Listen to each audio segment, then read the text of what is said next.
Assalamualaikum warahmatullahi wabarakatuh. Adik-adik dimanapun kalian berada, pada kesempatan kali ini kita akan belajar mengenai tema 3, yaitu tokoh dan penemuan. Adapun subtema kita kali ini adalah penemu yang mengubah dunia. Seperti kita ketahui bahwa di zaman modern ini semua serba mudah, baik dari transportasi, komunikasi maupun taraf hidup masyarakat semakin meningkat dibandingkan dengan kehidupan pada masa lampau. Itu semua tidak lepas dari penemuan-penemuan hebat yang mengubah dunia. Lalu, apa saja penemuan-penemuan yang dapat mengubah dunia? Marilah kita masuk ke materi kita.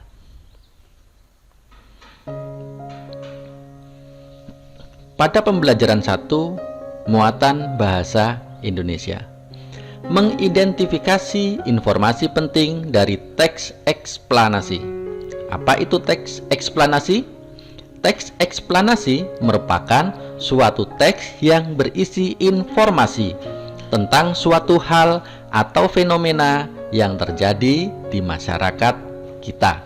Jadi, teks eksplanasi adalah informasi tentang suatu hal atau fenomena yang terjadi di masyarakat.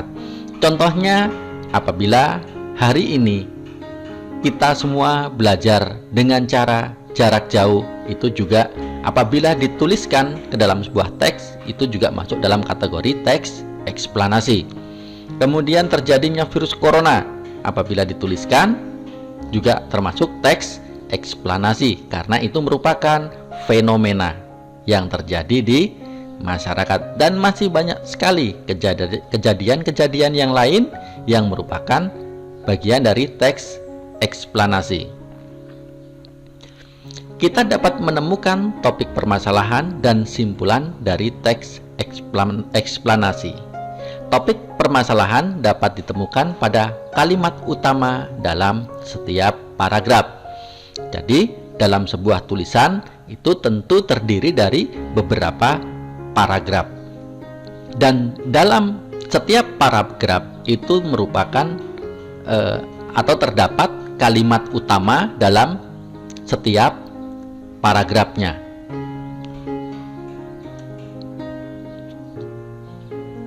Selain itu, kita juga dapat membuat simpulan dari sebuah teks eksplanasi. Ya, membuat kesimpulan. Tadi dikatakan bahwasanya kita dapat membuat kesimpulan dari paragrafnya untuk membantu memudahkan kita menemukan inti daripada teks eksplanasi. Kita dapat menuliskan simpulan dari sebuah teks eksplanasi dengan membaca keseluruhan isi teks. Tentunya kita tidak dapat menemukan kalimat utama apabila kita tidak membaca keseluruhan dari isi teks tersebut.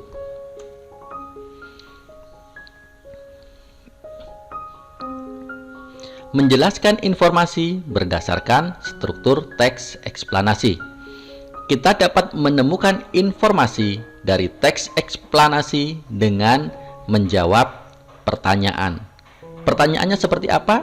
Seperti yang sudah kita bahas pada pertemuan sebelumnya, ada kapan, di mana, siapa, mengapa, dan lain-lain.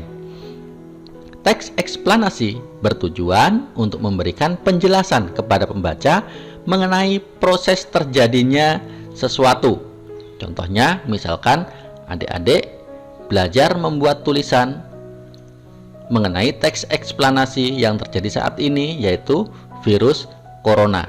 Maka adik-adik harus menjelaskan proses terjadinya, bagaimana corona bisa terjadi, mengapa corona bisa terjadi, dan seterusnya. Teks eksplanasi memiliki struktur agar dapat dipahami dengan mudah. Struktur teks eksplanasi terdiri atas pertanyaan umum, yaitu bagian pembukaan, kemudian ada deretan penjelas atau isi, dan bagian akhir yaitu penutup. Nah, dengan dibagi menjadi 3 bagian, maka teks eksplanasi dapat dengan mudah dipahami. Tentu adik-adik sudah tahu apa itu bagian pembukaan, bagian isi, dan bagian simpulan. Biasanya pada bagian pembukaan ini merupakan kalimat yang memancing para pembacanya untuk penasaran, penasaran terhadap informasi tersebut. Maka diperlukan kalimat pembukaan yang baik. Apabila pembukaannya baik, maka sang pembaca akan merasa penasaran untuk membaca tulisan tersebut sampai habis. Tetapi apabila pembukaannya tidak bagus, maka sang pembaca tidak akan melanjutkan membacanya sampai habis. Kemudian bagian isi. Bagian isi berisi tentang rincian informasi yang kita sampaikan. Sementara bagian penutup merupakan kesimpulan-kesimpulan pendek yang mudah diingat oleh para pembacanya.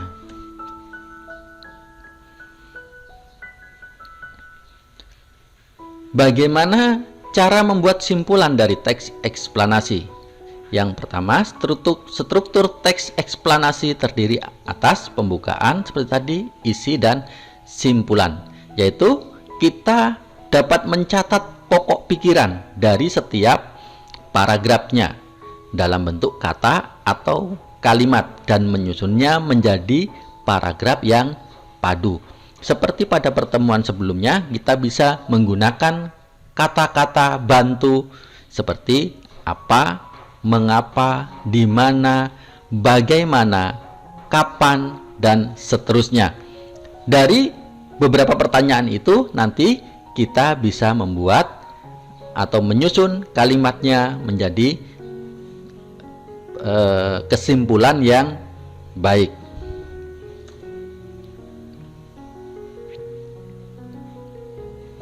Selanjutnya kita masuk kepada muatan IPA mengenai rangkaian listrik. Rangkaian listrik dibedakan menjadi rangkaian terbuka dan rangkaian tertutup. Apa yang dimaksud dengan rangkaian listrik terbuka? Rangkaian listrik terbuka yaitu apabila rangkaian tersebut tidak terhubung. Sehingga listrik tidak dapat mengalir. Perhatikan, apabila ini sebuah baterai, maka arus listrik tidak dapat mengalir karena terputus atau terbuka. Maka rangkaian ini disebut dengan rangkaian listrik terbuka. Dan perlu diingat bahwa dalam meletakkan saklar pembuka dan penutup arus berada di dalam kutub positif sumber listrik tersebut. Selanjutnya ada rangkaian listrik tertutup.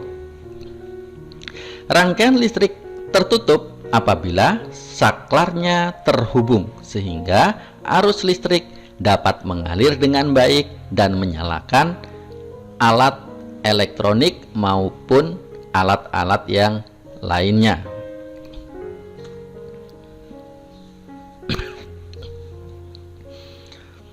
Pada rangkaian tertutup, semua komponen terhubung. Rangkaian tertutup dapat dibedakan menjadi 2, yaitu rangkaian seri dan rangkaian paralel. Contoh rangkaian seri. Rangkaian seri adalah rangkaian yang disusun secara seri dan tidak bercabang aliran listriknya. Perhatikan, di sini kabelnya tidak ada cabang. Ya. Atau dapat juga dikatakan rangkaian seri adalah rangkaian yang berjajar. Perhatikan, dari baterai kemudian menuju ke saklar, dari saklar kemudian ke lampu, dari lampu ke lampu dan kembali ke baterai. Artinya ini berjajar. Ya. Rangkaian yang kedua adalah rangkaian paralel. di mana pada rangkaian paralel ini disusun secara bercabang aliran listriknya. Perhatikan, untuk menghidupkan bola pertama, maka listrik mengalir dari baterai, saklar, kemudian lampu, dan bisa langsung ke baterai lagi. Begitu juga yang kedua, bisa arusnya berjalan dari baterai, saklar, berbelok sini, masuk ke lampu yang kedua, dan akhirnya sampai lagi ke baterai. Artinya terjadi percabangan. Lalu apa manfaatnya kedua rangkaian ini?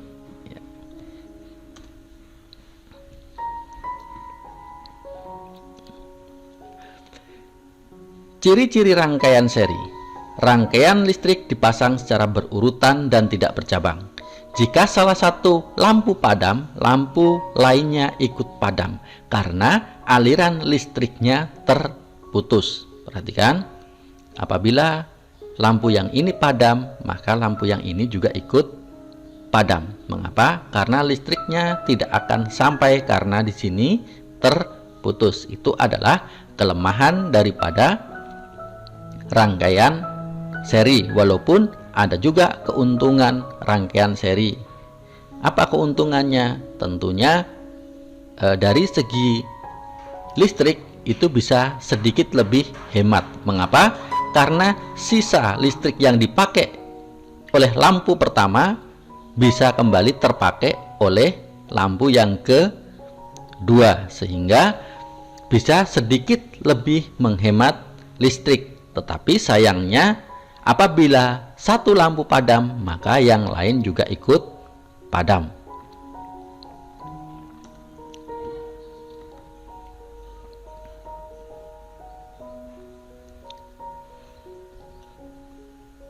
Pada rangkaian seri, alat listrik disusun secara berderet atau tidak bercabang. Salah satu contohnya adalah yang terdapat pada lampu senter. Apabila adik-adik membuka lampu senter yang di dalamnya ada baterai, maka baterai tersebut akan disusun secara seri atau berjajar. Mengapa baterai disusun secara berjajar? Baterai yang disusun secara berjajar, maka ampernya atau kuat arusnya itu akan bertambah. Ampernya akan bertambah. Nanti apa itu ampere, apa itu volt, akan kita bahas pada pertemuan berikutnya.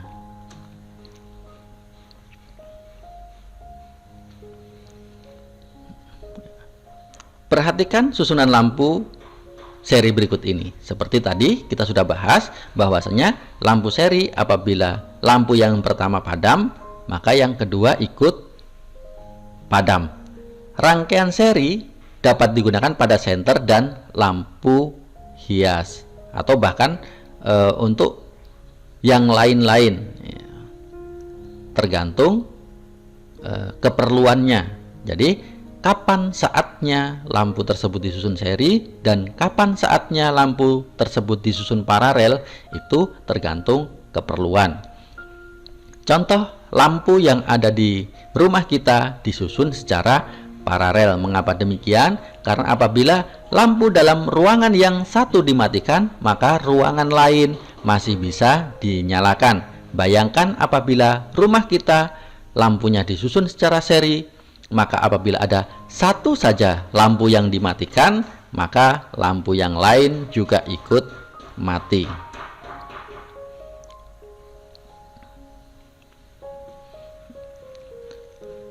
Penemuan baru membawa perubahan sosial budaya di masyarakat. Muatan IPS. Perubahan sosial budaya merupakan perubahan yang meliputi perilaku. Jadi di era yang modern ini perilaku berubah, sikap berubah, nilai dan tata kehidupan masyarakat semua berubah. Perubahan sosial budaya biasanya terjadi dari kehidupan tradisional menuju kehidupan modern. Salah satu penyebab terjadinya perubahan sosial adalah adanya penemuan baru di masyarakat. Ya, jadi kehidupan sosial itu berubah dari tradisional menuju modern berkat adanya penemuan. Contohnya, dulu orang pergi kemana-mana hanya dengan berjalan kaki. Orang mengirim pesan hanya lewat surat, lewat burung ya, burung yang diterbangkan, yang diikat dengan surat, dengan kode-kode tertentu, contohnya asap. Kemana-mana masih berjalan kaki. Pertanian juga hanya mengandalkan peralatan seadanya. Maka dengan adanya penemuan-penemuan baru, maka perilaku masyarakat berubah. Perilakunya berubah. Kalau yang semula berjalan kaki, sekarang sudah naik kendaraan. Sikapnya juga berubah. Karena zaman dulu, sikap anak-anak itu lebih sopan daripada sekarang. Mengapa demikian? Karena sosial zaman dahulu lebih tinggi daripada zaman sekarang. Ya, contohnya dalam berucap. Dalam berucap, anak-anak sekarang kurang sopan. Ya, bahkan kadang-kadang dengan gurunya sendiri pun ucapannya kurang sopan. Ya, berbeda dengan zaman dahulu. Ya, itu dikarenakan karena adanya penemuan-penemuan baru. Contohnya penemuan yang ada di media sosial. Mengapa bisa berubah? Karena ketika berbicara di media sosial, maka anak-anak tidak bertatap muka langsung dengan orang tersebut, sehingga sikapnya pun bisa terpengaruh. Nilai budaya juga berubah. Tata kehidupan masyarakat juga berubah. Dari masyarakat yang suka bergotong royong, sekarang sudah menjadi masyarakat yang individualisme. Salah satu penemu yang sangat terkenal adalah Thomas Alva Edison, merupakan penemu lampu pijar. Penemuannya tersebut mampu mengubah kehidupan sosial di masyarakat. Ya, dengan adanya lampu pijar, maka semua bisa diterangi. Bayangkan, hampir semua saat ini, baik itu di rumah, di jalan, maupun dimanapun, tentu tidak lepas yang namanya lampu ketika malam hari. Apabila zaman dahulu, orang masih menggunakan lampu minyak. Ya, tentunya lampu minyak itu pertama tidak terang, yang kedua mudah tertiup angin sehingga mati, dan yang ketiga tentunya menghasilkan asap yang kotor. Tapi dengan penemuan lampu pijar, maka kehidupan masyarakat sudah mulai berubah. Apa itu lampu pijar? Lampu pijar pun sekarang sudah jarang dipakai. Jarang dipakai, yaitu bola lampu. Bola lampu yang di dalamnya terdapat filamen atau bagian besi kecil yang seperti benang. Biasanya hanya dipakai saat ini pada sepeda motor. Ya, sepeda motor itu pun, sepeda motor sekarang juga sudah banyak yang tidak menggunakan lagi lampu pijar. Ya. Masih banyak lagi jenis-jenis lampu yang lain. Contohnya lampu neon, lampu TL, ya, kemudian lampu LED. Ya. Tetapi semua itu diawali dari penemuan lampu pijar oleh Thomas Alva Edison. Bayangkan, orang yang seperti ini mempunyai andil dan jasa yang sangat luar biasa terhadap dunia. Dan adik-adik mulai sekarang harus berlatih dengan rajin, belajar dengan baik, agar suatu saat adik-adik juga bisa menjadi penemu yang bermanfaat bagi kehidupan masyarakat.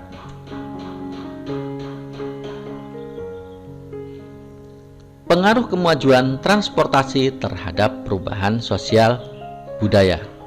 Transportasi saat ini sudah merupakan hal yang wajib bagi setiap manusia. Dengan adanya transportasi, maka perjalanan menjadi mudah. Semua kebutuhan menggunakan alat transportasi. Seiring perkembangan zaman, perkembangan alat transportasi semakin maju. Contohnya adalah pesawat terbang, sehingga jarak yang jauh dapat ditempuh dalam waktu yang relatif cepat. Ya. Bayangkan kalau zaman dahulu kemana-mana orang berjalan kaki, kemudian ada juga yang naik kuda, naik gerobak, tentu waktunya akan sangat lama. Tetapi di era yang modern ini terjadi perubahan sosial di masyarakat. Ya, bahkan saat ini orang pergi ke kebun, ke ladang sudah menggunakan sepeda motor. Pada zaman dahulu sepeda motor hanya dipakai untuk transportasi yang sifatnya jauh saja.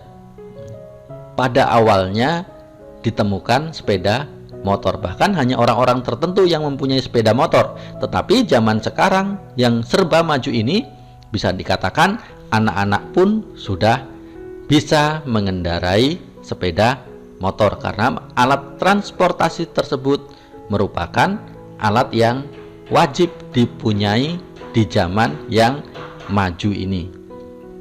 Namun demikian, adik-adik harus pintar memanfaatkan perkembangan teknologi. Jangan sampai kita terjerumus dengan perkembangan teknologi tersebut.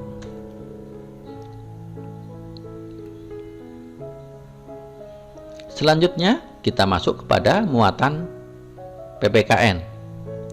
Hak di rumah, sekolah, dan masyarakat. Hak adalah suatu yang harus diperoleh setiap orang sejak lahir. Jadi sejak lahir kita sudah mempunyai hak. Apa hak kita sejak lahir? Yaitu hak hidup.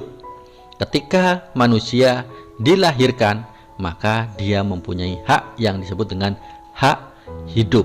Maka tidak ada orang lain yang boleh merampas kehidupan dari orang lain. Kemudian nyaman saat belajar di rumah juga merupakan hak di rumah. Ini adalah contohnya. Ikut serta dalam kerja bakti juga merupakan hak. Jadi ketika kita akan melakukan kerja bakti, tidak ada orang yang boleh melarang. Itu juga hak kita.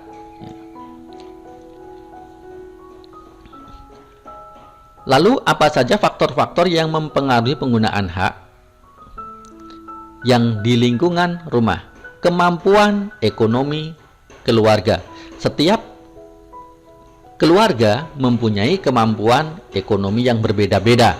Ada yang kurang mampu, ada yang cukup mampu, ada yang sangat mampu.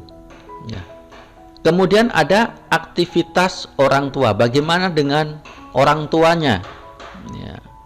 Jadi kalau kita menuntut hak, kita harus mengerti dengan aktivitas orang tua, dengan keadaan orang tua. Janganlah kita menuntut yang berlebihan hak kita apabila memang orang tua kita tidak mampu. Kemudian aktivitas lain di rumah atau aktivitas yang berhubungan dengan keluarga-keluarga yang lainnya. Di lingkungan sekolah ada hak untuk waktu belajar. Jadi belajar itu merupakan hak. Waktu bermain di sekolah juga ada waktu bermain, yaitu jam istirahat, karena jam istirahat merupakan hak daripada siswa. Kemudian ada aktivitas yang lain, aktivitas yang lain, contohnya ekstrakurikuler, kegiatan-kegiatan yang positif dan lain sebagainya. Di lingkungan masyarakat, kesadaran masyarakat dalam menjaga kebersihan itu juga merupakan hak. Ya. Kemudian usia. Usia seseorang juga mempengaruhi hak. Contohnya, haknya anak-anak dengan haknya orang tua tentu berbeda. Kalau anak-anak, haknya lebih sedikit tentunya daripada haknya orang yang lebih tua. Kesadaran masyarakat dalam menjaga keamanan itu juga mempengaruhi penggunaan hak. Jadi walaupun setiap orang mempunyai hak, tetapi harus memperhatikan faktor-faktornya, ya adik-adik ya. Jadi walaupun kita punya hak, tapi faktor-faktornya harus kita perhatikan.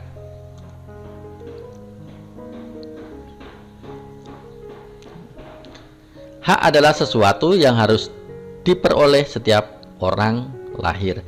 Hak harus digunakan dengan bertanggung jawab agar tidak merugikan diri sendiri maupun orang lain. Jadi dalam menggunakan hak kita harus bertanggung jawab. Jangan sampai merugikan diri sendiri, apalagi orang lain. Hak biasanya diperoleh setelah melakukan kewajiban. Ingat, perlu digarisbawahi bahwa hak itu diperoleh setelah melakukan kewajiban. Jangan menuntut hak sebelum adik-adik melakukan kewajiban. Contohnya, ketika adik-adik mengerjakan soal, maka haknya adalah memperoleh nilai atau memperoleh penilaian. Ya. Kalau adik-adik belum mengerjakan soal, maka tidak boleh menuntut haknya, tidak boleh menuntut nilainya. Namun yang perlu diketahui bahwa nilai itu tidak serta-merta dengan angka. Ya. Menilai tidak serta-merta dengan angka, bisa dengan yang lain, contohnya pujian dan lain sebagainya. Kemudian hak yang akan diperoleh siswa adalah memahami pelajaran. Ya, hak siswa itu memahami pelajaran. Karena siswa itu berhak memahami pelajaran, maka apabila ada pelajaran-pelajaran yang tidak dipahami, segera bertanyalah kepada guru kalian. Karena itu merupakan hak kalian untuk bisa memahami pelajaran. Tentu di balik itu ada kewajiban, yaitu adik-adik belajar. Adik-adik wajib belajar dulu. Kemudian apabila tidak paham-paham, maka adik-adik mempunyai hak untuk bertanya. Maka gunakan hak itu dengan baik.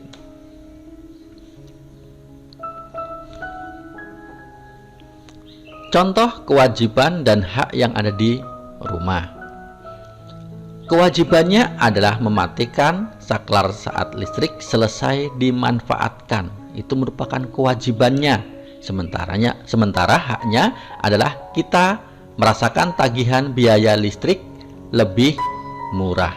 Ya, jadi kalau kita melakukan kewajiban, maka haknya adalah listriknya lebih murah. Kalau kita selalu mematikan bila tidak dimanfaatkan. Jadi ada hak dan ada kewajiban. Walaupun kadang-kadang seseorang itu lebih menuntut haknya daripada kewajiban. Itu tidak baik. Yang baik adalah antara hak dan kewajiban harus berjalan secara beriringan. Contohnya, misalkan kewajibannya adik-adik belajar di rumah saat pandemi corona.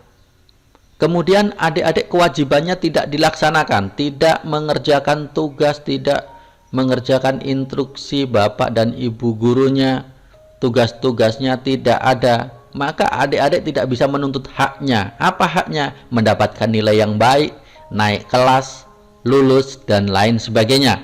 Jangan sampai kewajibannya tidak ada, tetapi menuntut haknya, karena hak dan kewajiban berjalan secara beriringan.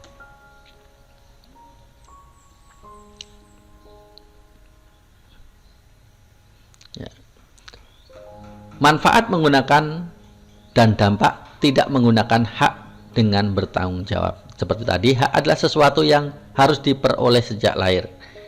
Penggunaan hak harus dilakukan bertanggung jawab agar tidak ada yang dirugikan. Karena di dalam hak kita ada juga hak orang lain. Maka ketika kita menggunakan hak, tidak boleh ada pihak lain yang dirugikan. Contohnya, ketika adik-adik memutar musik di rumah, tentu apabila diputar di perangkat audio yang bagus, misalkan salon, tentu suaranya akan lebih mantap lagi. Tetapi ingat, walaupun itu hak kita, karena yang kita putar lagu kita, perangkat yang kita pakai perangkat kita, ada orang lain. Apakah orang lain itu dirugikan? Ya. Kalau orang lain dirugikan, maka kita tidak boleh melakukannya. Ya. Jadi contohnya tadi, ketika kita memutar musik dengan nyaring, dengan keras, itu merupakan hak kita. Tetapi apabila musik itu dapat mengganggu tetangga kita, ya, mengganggu tetangga kita, maka sebaiknya hak itu jangan dipakai. Karena di balik hak ada tanggung jawab, ada kewajiban. Yang mana yang lebih dahulu, hak atau kewajiban? Kewajiban lebih dahulu. Kewajiban menjaga ketertiban lingkungan itu lebih diutamakan daripada hak kita memutar musik dengan keras.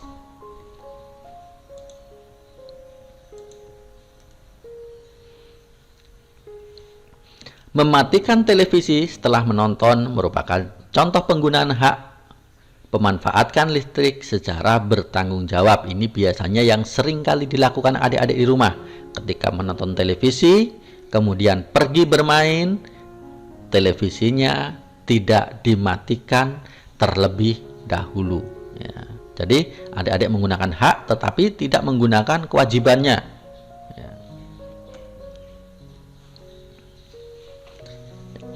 Baiklah adik-adik, di ujung pertemuan kita kali ini seperti biasa kita akan membacakan sebuah pantun.